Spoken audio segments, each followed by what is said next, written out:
Good morning everyone with beautiful sky. আকাশটা দেখো কত সুন্দর লাগছে দেখতে, মনে হচ্ছে যেন কেউ রং তুলি দিয়ে এঁকে দিয়েছে। আকাশে বিভিন্ন জায়গায় বিভিন্ন রঙের রয়েছে, দেখো কোনো জায়গায় ফাঁসা মেঘ, নীল রং সাদা সাদা মেঘ ভাসছে, আবার কোনো জায়গায় লাল একদম আর কমলা একটা আগুন কালারের, ভীষণ সুন্দর লাগছে দৃশ্যটা। লিও নিচে যাবে, সিম্বা দেখো ওকে আটকে দিয়েছে, আর আমরা এই ছোট গেটটা সবসময় দিয়ে রাখি, কেন লিও না রাস্তার দিকে চলে যায় সেই ভয়তে, আর সিম্বা ওকে যেতে দেবে না বলে সবসময় ওকে আটকে রাখে। আমাদের মর্নিং টি চলে এসছে, নাড়ু চাটা করে বেশিরভাগ সময়। সকালবেলা ছাদের চারিদিকে সবুজ আর মিষ্টি হাওয়ার মধ্যে চা খেতে যেন একটা সত্যি আনন্দ আলাদা। তারপরে তো সারাদিন ফ্যানের হাওয়া আর এসির হাওয়া, নেচারের হাওয়া তো সকালবেলা ছাড়া আর পাওয়া যায় না। বিকেলবেলাটা হাওয়াটা যদি থাকে তবেই পাবো, আর তা নাহলে না হলে বিকেলবেলা একটা রোদের তাপের যে গরমটা সেটা থাকে। শুধু ভোরবেলাটা সকালবেলাটাই একটু ঠান্ডা ঠান্ডা হাওয়া, ওই জন্য এই সময়টাকে না একদম মিস করতে চাই না। অল্প অল্প করে কিন্তু ঠোঁটে আসছে, ক্ষমতা কিন্তু বেশি হচ্ছে না, ওই অল্প অল্প করতে হতে পুরো বাসা ভুলিয়ে গেছে।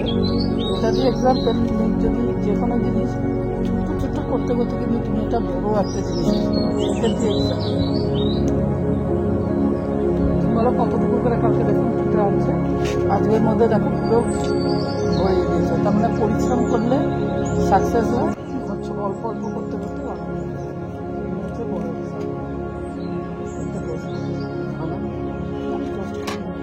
কিছু লোক আছে জানো তো, ভালো কথা শুনতে পারে না। যখন আমি এরকম ধরনের এক্সাম্পল দিই বা কোনো কথা বলি, নাড়ু তখন কোনো না কোনো ভাবে আমাকে টোকে দেয়, কথাগুলো বলতে দেয় না।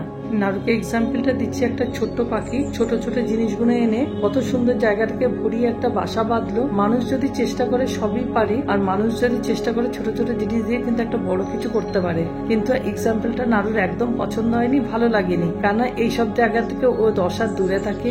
পরিশ্রম জিনিসটা ও একদম করতে চায় না। সেই একটা ষোলোকে বলে না, চোরাকে শুনিও না ধর্মের কাহিনী, সেই অবস্থা হয়েছে। সেই জন্য কথাটা আমাকে টোকে দিল, আমার কথা শুনবে না, তখন অন্য কথা ঘুরিয়ে দিচ্ছে। খাবি না খাবি না,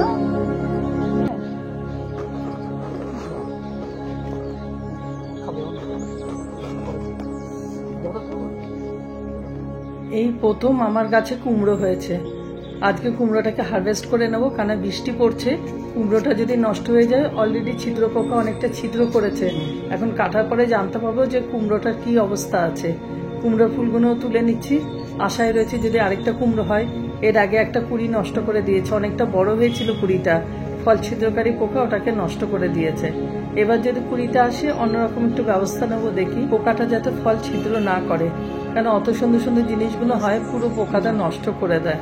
আজকে কুমড়োটা রান্না করব, দেখো তোমাদেরকে দেখাচ্ছি কেটে, কি ভালো লাগছে না গাছের জিনিস। দেখো বাজার থেকে তো আরো বড় কুমড়ো পাই, কিন্তু গাছের জিনিস বলে কথা, কত সুন্দর দেখো কুমড়োটা। দেখো তোমাদেরকে দেখাচ্ছি, আমাদের বাড়ির একটা সুন্দর কিউট চোর, ছাদের নেশাতে ভোর 4টের সময় ঘুম ভাঙে, আর বিকেলবেলা 4টে থেকে 4:30টার দিকে ব্যস্ত হয়ে যায় ছাদে ওঠার জন্য।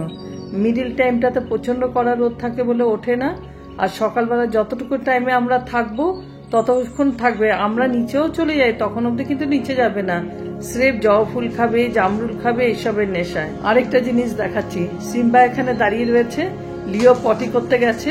লিও পটি করে আসলে আনন্দে দৌড়তে দৌড়তে আসে, সিম্বা তখন ওকে এরকম ধাপ্পা দেবে।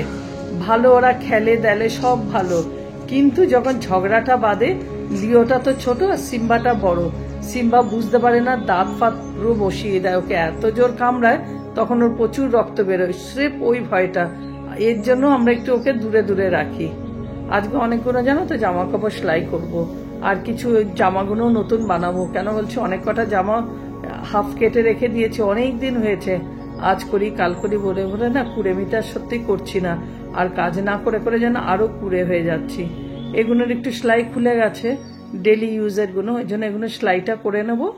আর অল্প থাকতে সেলাইটা করলে কিন্তু সেলাইটা বেশি খোলে না, ওই যে বললাম কুড়ে হয়ে গেছি, আজ করি কাল করি করে করে আর করিনি, যার জন্য এখন আবার খাটনিটা বেশিটা সেলাই করতে হচ্ছে। আর একটা জামা বানাবো, জামাটা দেখাবো তোমাদের আমি পরে যখন বানাচ্ছি, অবশ্যই ফিনিশিং হলে দেখাবো। অনেক দিন হয়েছে এটা কেটে রেখে দিয়েছি জানো তো, হাফ করে রেখেছি, পুরো কমপ্লিট করিনি, তখন হাফটা সেলাই করেছি, দিয়ে একে আলমারিতে ভরে রেখে দিয়েছি, আর মনেই নেই।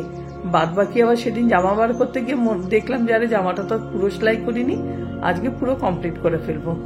আশা করি 1-2 দিনের মধ্যে তোমাদের পরে দেখাতে পারবো। আজকে বলেছি তো কমপ্লিট করবো, দাঁড়াও আমার আবার তো দেখা হলো করতে করতে এনার্জি আসলো না, 10 বার করে ফোন আসলো, এই করে করে অর্ধেক সময় চলে যায়। আমার নিজের জামা বেশিরভাগটাই আমি নিজে তৈরি করে নিই। যে জামাটা গায়ে আছে দেখছো ওটাও আমি তৈরি করেছি।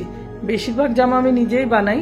এখন এমন হয়ে গেছে বানাতে আর ইচ্ছা করে না, তার জন্য এখন একটু টুকটাক কিনি, একদম যে কিনি না তা না। আর আগে কিন্তু কিনতামই না, নিজেরটা নিজেই বানাতাম। দেখ সময়ের সাথে সাথে তো মানুষ পরিবর্তন হয়, আমিও ওইভাবে পরিবর্তন হয়ে যাচ্ছি।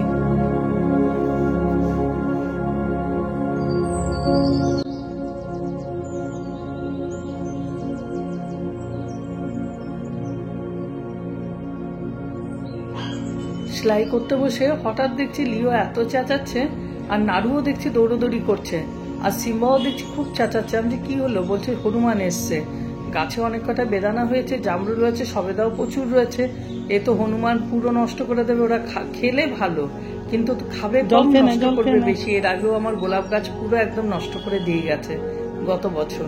তখন সিম্বা ছিল না, গত বছরে আগের বছর, হ্যাঁ গত বছর সিম্বা ছিল, তার আগের বছর ছিল না। এবার সিম্বা সঙ্গে সঙ্গে দৌড়িয়ে ছাদে গেছে, আমিও একটা বড় লাঠি নিয়ে ছাদে উঠে গেছি। সিম্বা আর আমি ছাদে পাহারা দিচ্ছি, নাড়ু আর লিও নিচে পাহারা দিচ্ছে। এই করে হনুমানগুলো আর আসতে পারেনি ছাদে, তাও একটা সবেদা ফেলে দিয়ে গেছে। লিওকে কামড়ানোর পর থেকে আমরা তো সিম্বাকে রাতে নাইট ডিউটি হিসাবে দিয়েছি বিড়াল পাহারা দেওয়ার জন্য। সিম্বা এখন গার্ড ডগেরই কাজ করে, মানে ও খুব আনন্দও পায় যে ছাদে ওকে রাখলে। প্রথম 3 দিন একটু খুব কেঁদেছিল, হাউলিং করেছিল, এখন থেকে দেখছি ও নিজের দিকে চলে যাচ্ছে, মানে ওর একটা খুব মজা। এখানে দেখো দুজনে আবার ইঁদুর ধরতে বসে গেছে, মানে 2 ভাই এদিকে কিন্তু ইঁদুরকে যদি ধরে ওর দফারফা পুরো শেষ করে দেবে। দুজন দুদিকে শিকারি কুকুরের মতন কিন্তু বসে রয়েছে। আর সিম্বা তো এদিকে হনুমান তাড়িয়ে এসছে, সারা জায়গায় দৌড়িয়ে দৌড়িয়ে, কোথায় হনুমান কোথায় ভামবিড়াল কিচ্ছু বসতে দেবে না। মানে 2 ভাই বেশ ভালো আছে। আমরা আবার জানো তো একটু দুপুরবেলা কাজ নেই তো বললাম কি করব বলো, দুপুরবেলা খেয়ে উঠে এখন একটু ঘুম হয়, ভাত ঘুমটা। তা আমরা দুপুরবেলাটা একটু শুয়ে পড়ি, তার সাথে লিও সিম্বা শোয়। আর লিওটা একটু ঠান্ডা লাগলে লিওটা ঠিক এইভাবে করে শুয়ে পড়ে। সিম্বাটাও আগে শুতো, এখন আর শুতে দিই না। লিওটাকে 2 বার কামড়ানোর পর থেকে ওকে এখন আমরা নিচেই শুতে দিই। ভিডিওটা এখানেই শেষ করছি, আসছি ফিরে আবার নেক্সট ব্লগে। সবাই সুস্থ থেকো, ভালো থেকো। Till then bye everyone.